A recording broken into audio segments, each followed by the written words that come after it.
Olá, crianças, tudo bom? E aí, vamos para mais uma aula de geografia?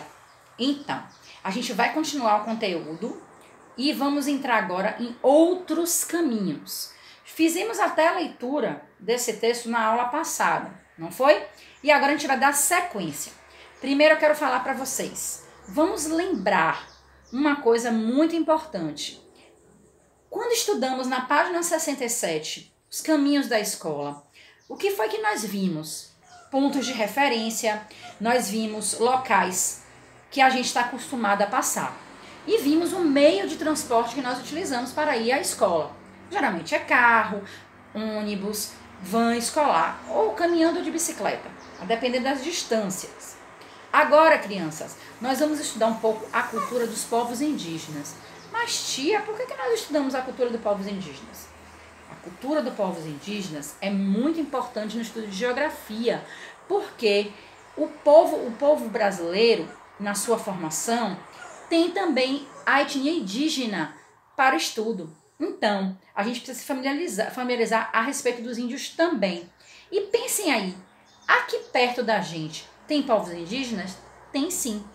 Seria até interessante vocês procurarem saber onde eles moram.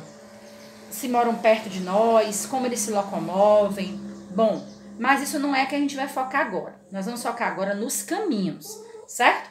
Então, a gente vai fazer a leitura da página 95. Eu gostaria que vocês abrissem o livro. Crianças, nesse primeiro momento a gente não vai ver mais imagens, porque vocês estão com o livro na mão e vão ver aí a imagem de vocês, tá? Então, me acompanhem com a leitura, certo? Isso é importante. Rio é igual a caminho. A gente sobe e desce o rio, indo de cá para lá, de lá para cá. No rio nós andamos de canoa, na canoa nós remamos duro, nós também viajamos de zinga. Olha, a palavra zinga está em vermelho. Você sabe o significado dela? Bom, a zinga é uma vara comprida que utiliza para remo, certo? Aí eu vou perguntar a vocês. Vocês já andaram de canoa? Já pensou se fosse o meio de transporte de vocês diário para ir à escola? Não é a realidade de vocês, mas é dos povos indígenas e dos povos ribeirinhos. Essas pessoas, elas vivem em regiões em que são no rio, as casas são em cima do rio, então, logicamente, elas se movimentam. O meio de transporte mais utilizado são as canoas, os barcos, as embarcações. E essas crianças, pelo que vimos aí, elas vão para a escola de canoa. Vamos responder a questão A. Por que algumas crianças indígenas precisam ir de barco para a escola? Vimos que essas crianças, elas vivem em regiões de rios. Logicamente não existem nem estradas nem ponte. Então escrevam aí, letra A. Por quê? Porque onde elas moram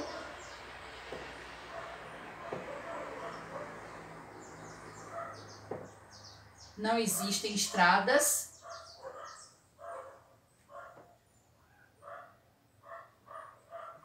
não existem pontes nem estradas.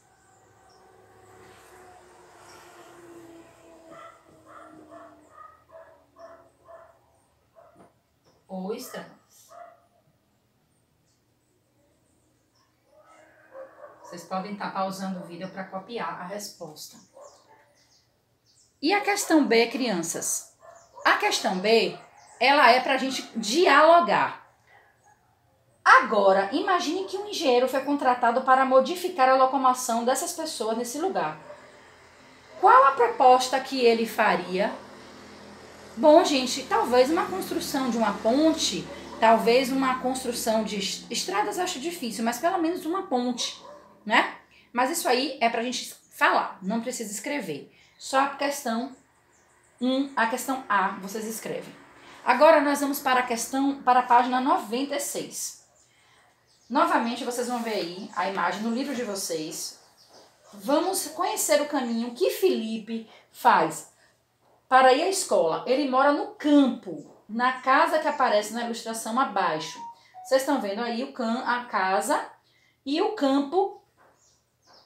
Foi o que a gente estudou em ciências. Existem, né, a cidade, campos agropecuários e floresta. Vimos agora a realidade da floresta e vimos agora a realidade do Felipe, que mora no campo. Vocês vão escrever aí, na letra A. Anote 3 pontos de referência que Felipe vê no caminho. Analisem, crianças, a imagem em primeiro lugar. Vamos analisar aí agora direitinho? Então, o que é que o Felipe vê no caminho, né? Ele pediu 3.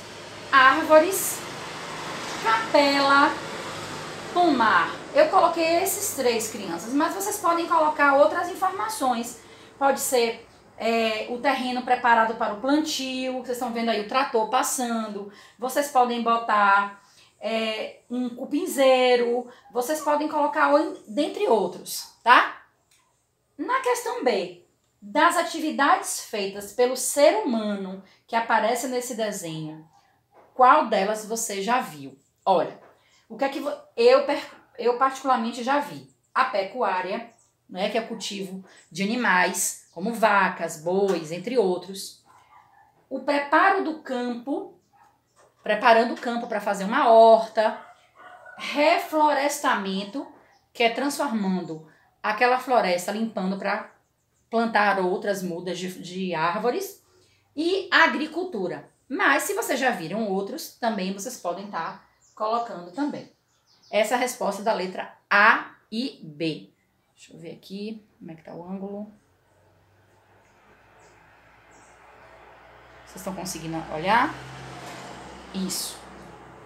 Agora, compare os 3 caminhos, casa e escola que você viu, no caso, o de vocês na cidade, o da criança indígena, que a gente estudou agora há pouco, e o do Felipe, e responda de forma oral. Vocês estão vendo o balãozinho aí na atividade. O que é semelhante? O que é diferente? De qual desses caminhos você gosta mais? Por quê? E quais atividades feitas pelo ser humano você vê nesses 3 caminhos? Bom, o que é semelhante? Ambos levam para algum lugar e ambos têm ponto de referência. Vocês concordam comigo? Letra B. O que é diferente? Os pontos de referência. Nós vimos árvores, nas grandes cidades não tem tantas árvores. Nós vimos pomar, nós vimos o próprio rio, não é? Com sua natureza. Então, essas são as diferenças. E de qual desses caminhos você gosta mais e por quê? Bom, eu agora vou falar sobre mim, né? Cada um aí vai falar sobre si. Mas o caminho que eu mais gosto de fazer é o de Felipe. Eu gosto muito dessa questão do campo, gosto muito de ver a natureza do campo, do homem do campo. E letra D, quais atividades feitas pelo ser humano você vê nesses 3 caminhos? Bom, são as mudanças que o homem fez ao longo do tempo. Por exemplo, a nossa Avenida Soares Lopes, ela sofreu por várias mudanças ao longo dos anos, que é o nosso caminho da nossa escola. Algumas crianças ribeirinhas, com certeza, algumas árvores elas não veem mais, porque elas devem ter sido alteradas, devem ter sido retiradas. O próprio Felipe, nessa questão do reflorestamento, ele também não está mais acompanhando algumas árvores. Então, é a mudança da natureza, é a mudança do passar do tempo. É o que nós vimos em história, é o que nós estamos estudando em geografia e ciências, que o homem modifica o ambiente em que ele está, não é? O interessante é que ele modifique para o bem e não para o mal. Crianças, a gente vai continuar agora na página 97 e 98 no próximo vídeo, ok?